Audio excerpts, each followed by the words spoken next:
Welcome, and thank you for being here. My name is Karen Mikis, and I am a registered nurse and end of life specialist.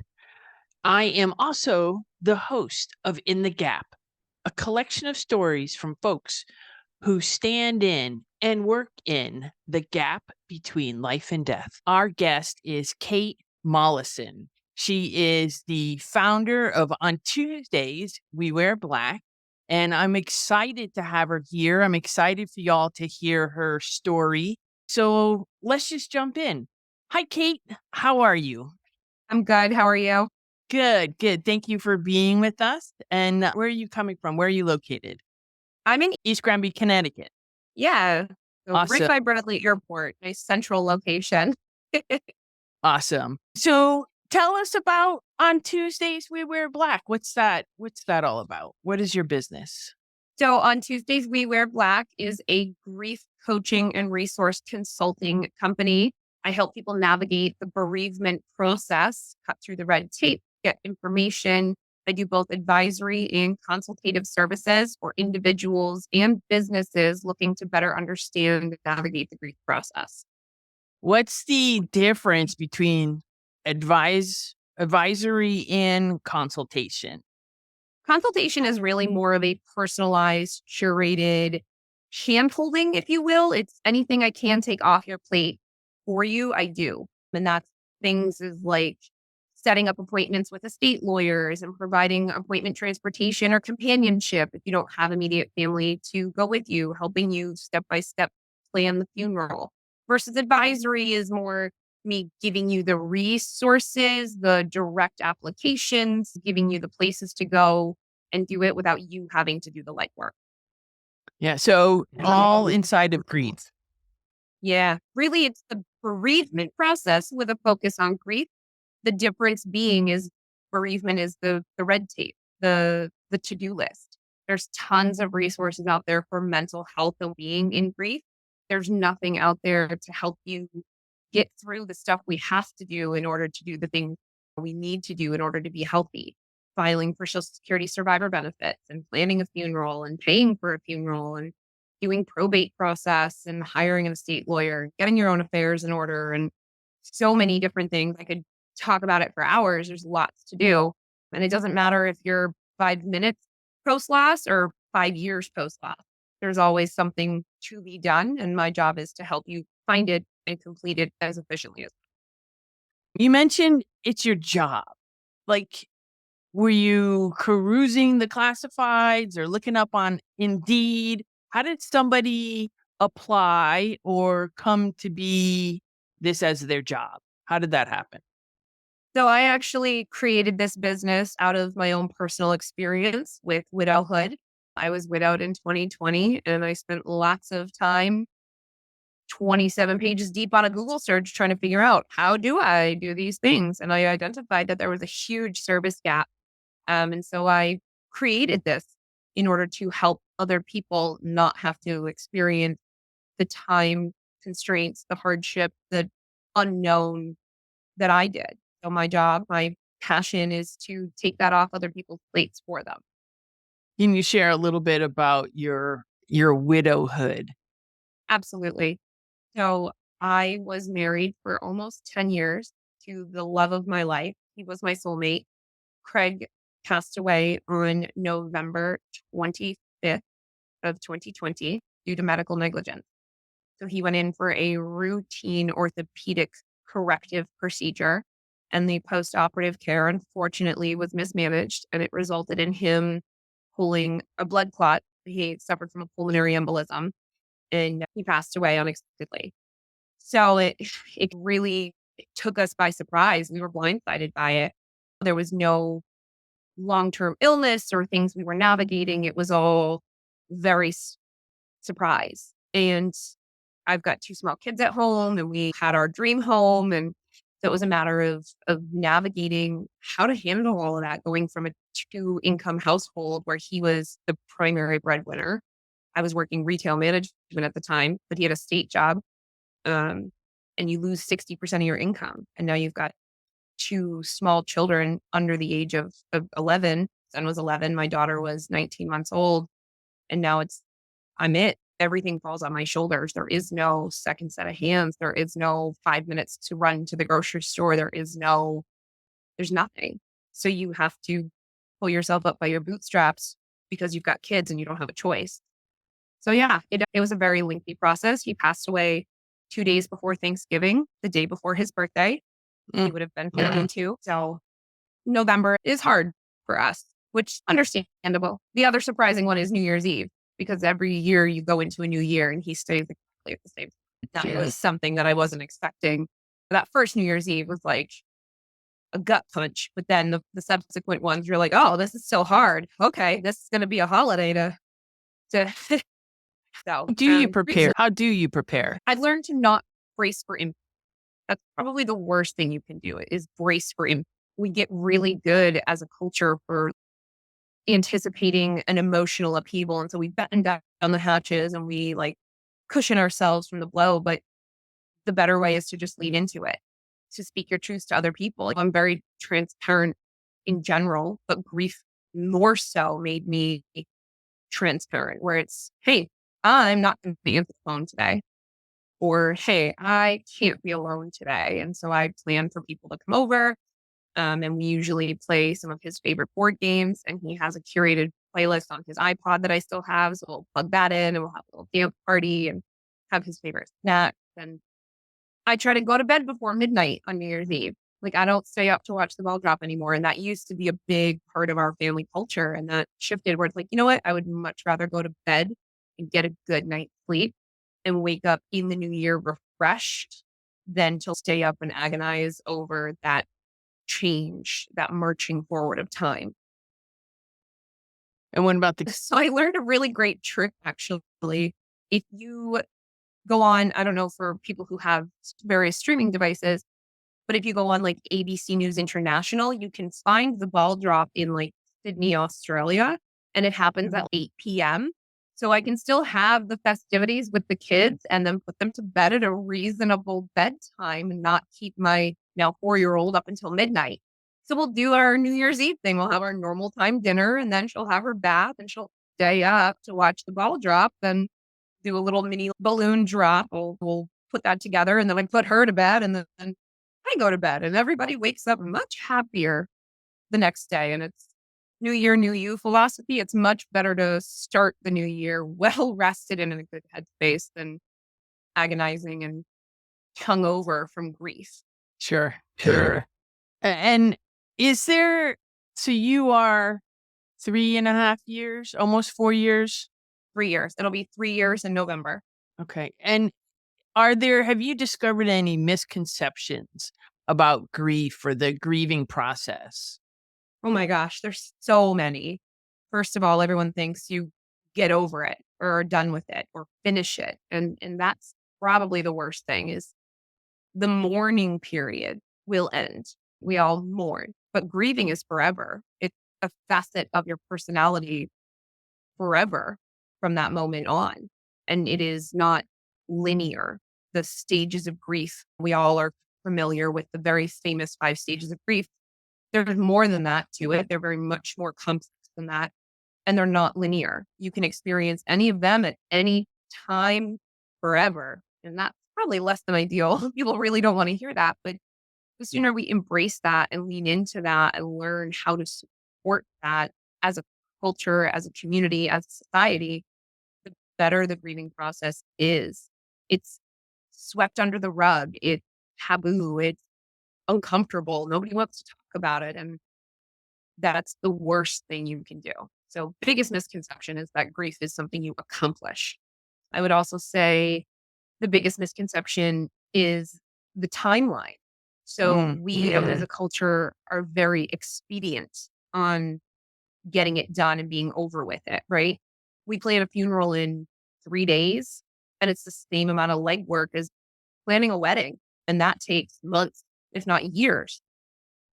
Most people think you have to do it quickly. But I've learned, whether it be the constraints of the medical examiner or the funeral home or the state legislation, we have far more time than we're ever told or think or you can take a little bit more time to plan things and to accomplish things and not have to rush so quickly. Everyone's, oh, they died. A week later, you're having the funeral. Yeah, you don't want to drag it out for months and months. But at the same token, you're not in a position to make any kind of financial decision and you're being forced to. The worst advice that I've ever heard is don't make any big moves for the first year. That's not possible, Yeah. especially if you have children. Like, don't make any big financial decisions. No, move, but move with caution and education. And that's where I come in, is to provide that space for education and support so people can grieve on a more appropriate timeline and be healthy and well. People think that it's, oh, you'll be fine. You're young. You'll remarry. At least you can still have more kids. All of these attitudes that people say to us and they think that they're being helpful. Also a giant misconception. Don't say the things to make you feel better because you're uncomfortable with death and dying and grief. Like you can't say something nice and don't say anything at all. Always comes back to those old adages. Grandma was right. If you don't have something good to say, don't say anything at all. You mentioned community, like the support from your community. What role did your community or does your community play in this grieving process that you so beautifully illustrated, like 3 years in, and it's still just like yesterday? Yeah, there are days where it's still just like yesterday, and there are days where it's a million miles away. I have to give a lot of credit to the school system here. Oh, They, with it being so close to the holidays and my older one taking time away from school, and it wasn't quite Christmas break. And yeah, we were on Thanksgiving break, but like that's only a long weekend. They showed up at our house with a full Thanksgiving dinner the oh, day, like on Thanksgiving, like the entire faculty. And then the week before Christmas, they showed up. It was the entire middle school, not just his seventh grade class, but like kid after kid just bringing in like gift bags into our dining room. Like the school really rallied around us. They had gifts not just for my son, but they had gifts for my daughter.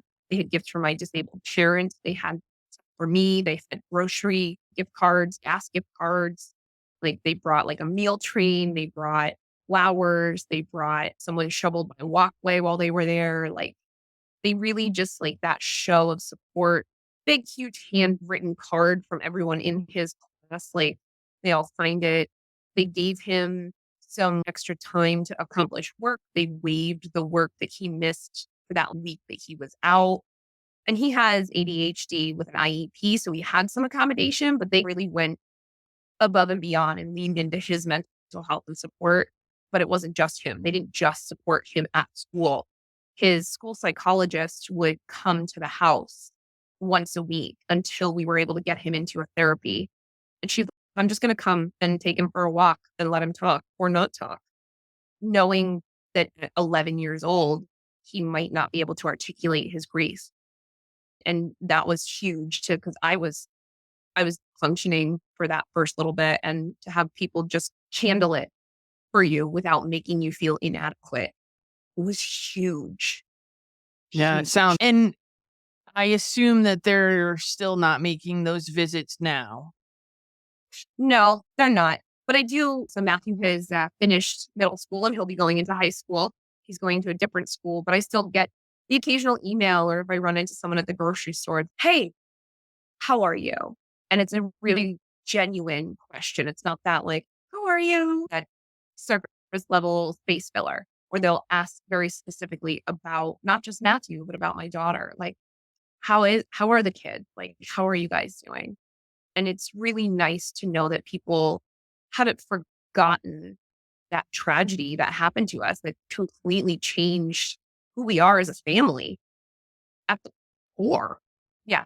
And then the town hall. So when I did start my business and I went and I got my business license, they were like, give me your business cards. Here's some connections, make these phone calls. Let's put you in contact. They were very supportive from like a small business standpoint, from an education standpoint. They've offered me the opportunity to do workshops and seminars at their senior center, at the public library. So they're really just rallying behind the grief support in general. And that's nice to see as well. That's remarkable, actually, to have that kind of support from a community at large so that you're not walking around head down trying to just get through it, but really welcomed. Now, do you think it would have made a difference at all if somewhere along those first 10 years with you and Craig, if there was a conversation about, hey, if something happens to one or both of us, here's our plan? Do you think that would have made a difference for you and your family? I think in some ways, in some small ways, maybe when it came time to like the funeral planning, because I'm no stranger to death. I grew up strict Catholic, so I've been going to funerals since I was knee high to a hubcap. It's just what we do with Catholics. So I wasn't unfamiliar with funerals, but having to plan one myself, I was in no headspace to make decisions. What do I do? I don't know. What does he want? I don't know. So if we'd had a little bit more in-depth conversation about choices, and Craig was a very, what's the word I'm looking for? He was a very low key, easygoing, very unrattled type of person. He would joke often. He's like, I don't care. Put me in a chock full of nuts coffee can and leave me in the bottom of the closet. Whatever's going to be better for you. Because we'd had some planning conversations. But I think the real opportunity for us would have been putting things in concrete. So he didn't have a will. And that absolutely complicated things because everything went through probate. And for those who are unfamiliar with the probate process, it's a nightmare.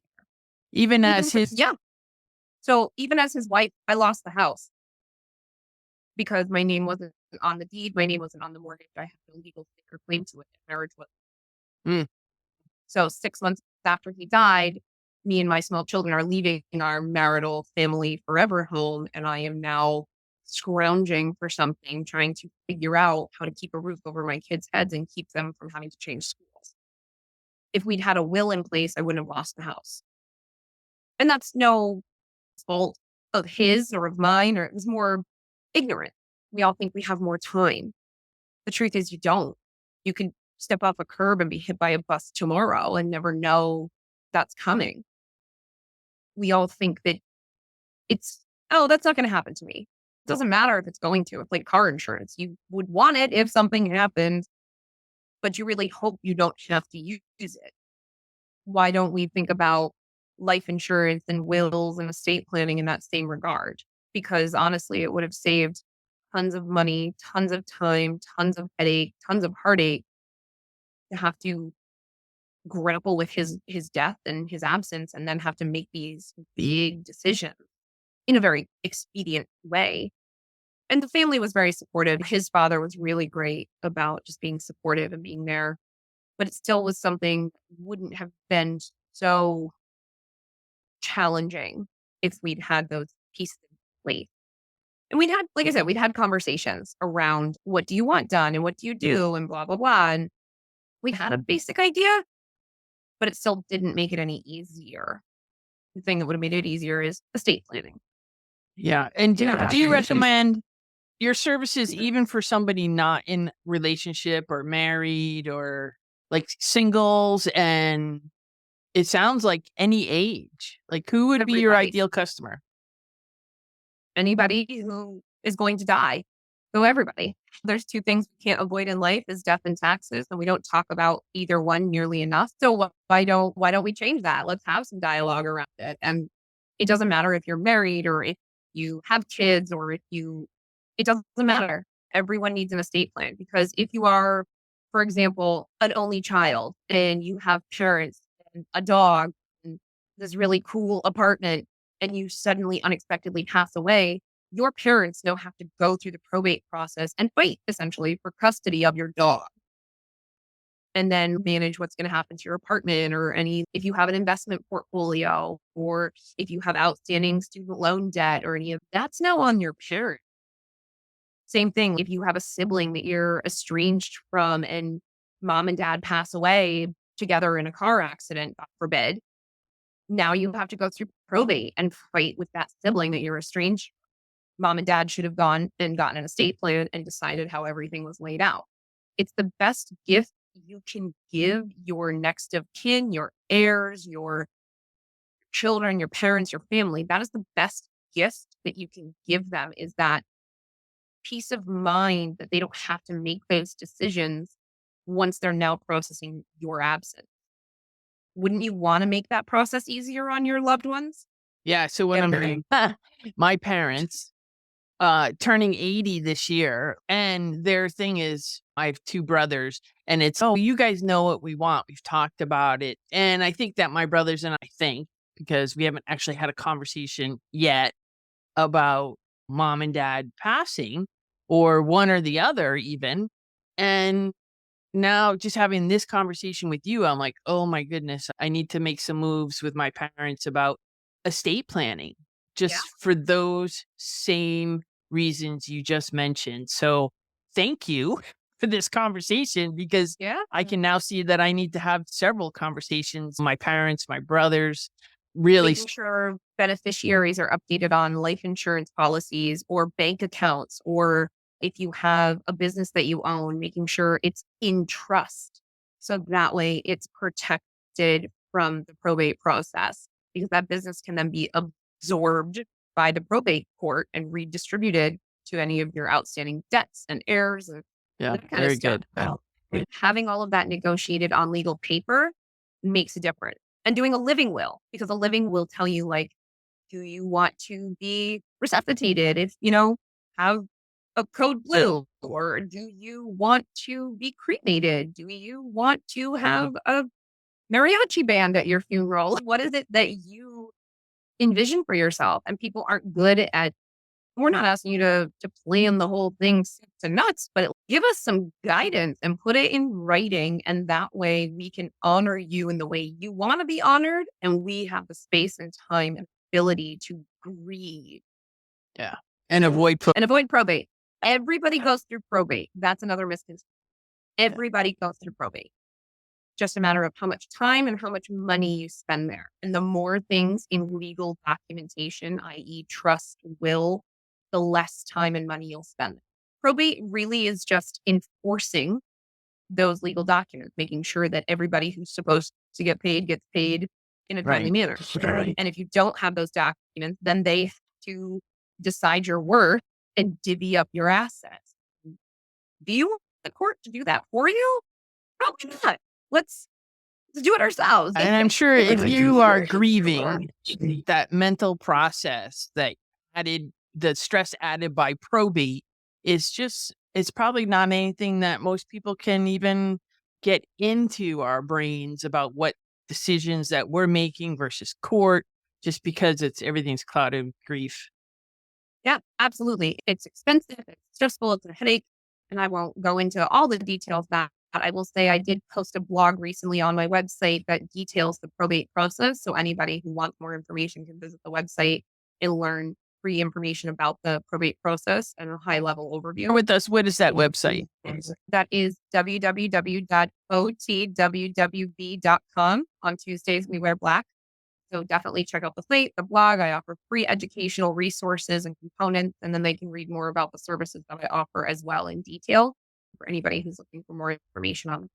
And you provide in-person and virtual meetings?